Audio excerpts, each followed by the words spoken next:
In this tutorial, we'll be covering Scientific Writing 1. Now, I've pulled up the questions, and then I've already entered the data into an Excel sheet. So you should be able to find these questions in your lab manual, and this document should be available to you in the Files 1 folder on While Courses.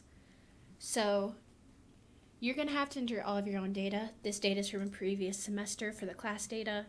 And then down here, I've entered the information for the other questions that are in those tables with the Scientific Writing 1 assignment. For quick counting, you can easily enter the numbers you want. And instead of counting all the way down, if you highlight those two numbers, it can tell what the variable you want to count up by is, which is 1. And then you can just drag down like I just did. Part of the question of number 1 is to calculate BMI. So before we calculate BMI, our height is actually in centimeters, so first we have to get it in meters. And so we're gonna click on this first box, hit equals, then click on that and divide by 100. Now that I've entered that once, I can drag that equation down, and we only want 1 decimal. So I can use these little buttons up here to change that. Then I also need meters squared, so there's 2 different ways you could do that. You can equals and either multiply it together, or if you select the height and then carry it up with a 2, you get the same response. So again, you can drag this down, and we only want 1 to 2 decimals here as well. And so finally we can calculate that BMI. And so for BMI, we're kilograms divided by that meters squared.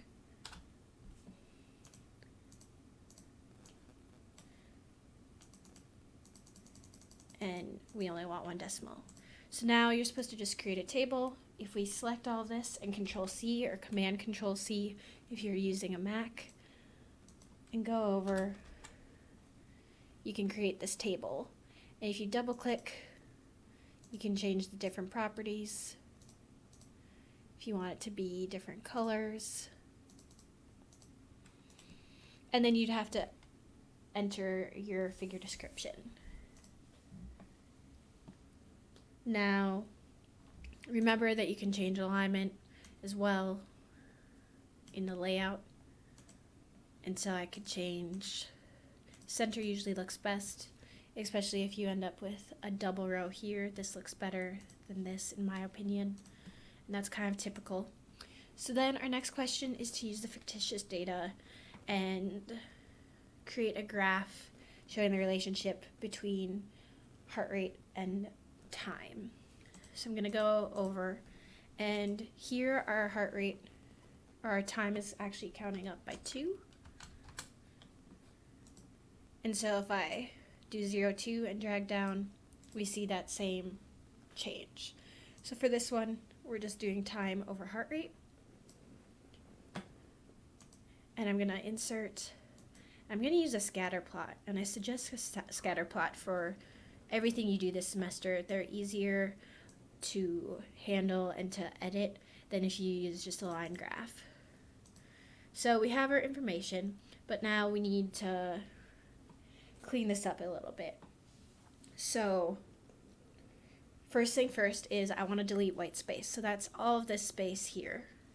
So I'm going to do that by picking one of my axes and double clicking, going over to this bar, axes options, and my maximum at 200 is pretty good, but I can probably get away with doing 75.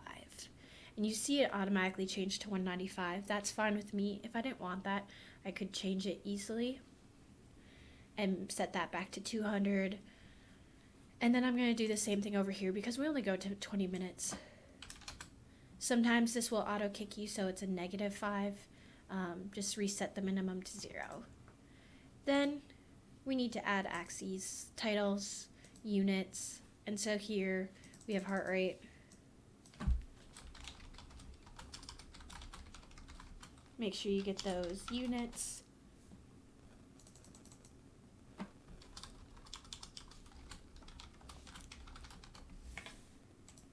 And then for this one, we don't need a legend, but we do want to use a trend line, and that's where we find it here.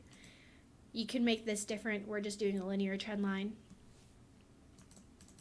And then the last thing would be to change the title.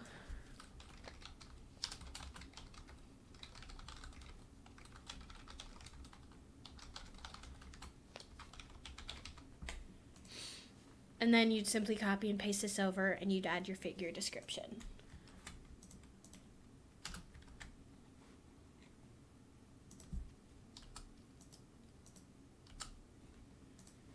Now, the second question is we want to graph systolic and diastolic blood pressure over time. So this time, I'm going to copy my time, and then I'm going to hold Control, and I'm going to select the blood pressure. So by holding Control, I can skip over that heart rate and insert a new scatter plot.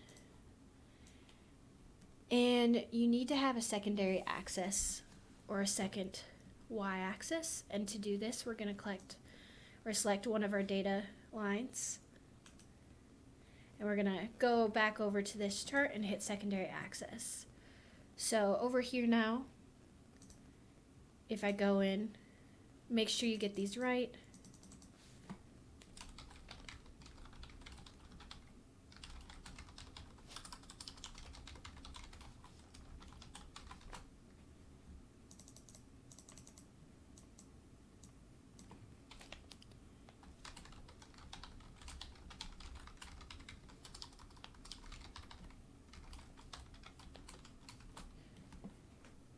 And then again, we have time on the bottom.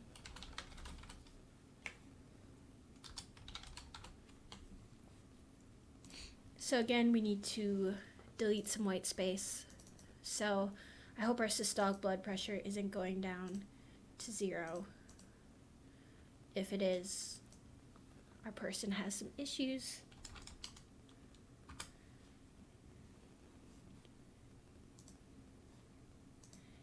And if you forgot to click a line, you can add that line in.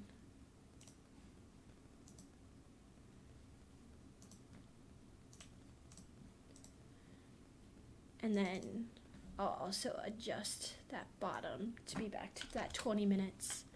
And then you just change the title again, copy and paste this in.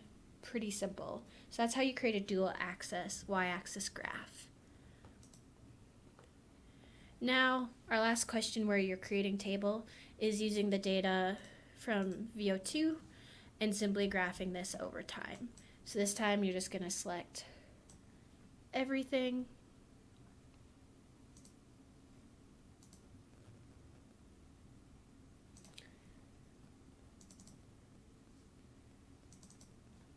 And we're going to delete that white space just the same as we previously did. And you'll add your axes. These have already added those legends for you, which is fantastic. And so you'd go through the same process. And you might decide to change this a little bit to see where they're going.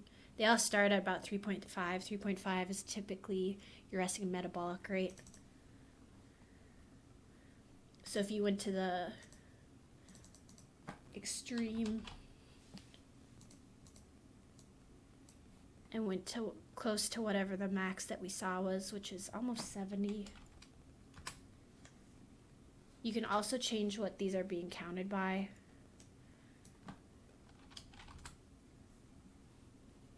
That's a little bit extreme, but it shows you what your options are. And then you do the same thing, copy and paste this in, add your good figure description. Remember, your figure descriptions need to tell you kind of the who, what, how it was collected. So that is how you complete the Excel portion of Scientific Writing 1. And then for number 5, you'll use this graph and the information on page 76 to figure out percentiles and explain if they make sense based on this information below.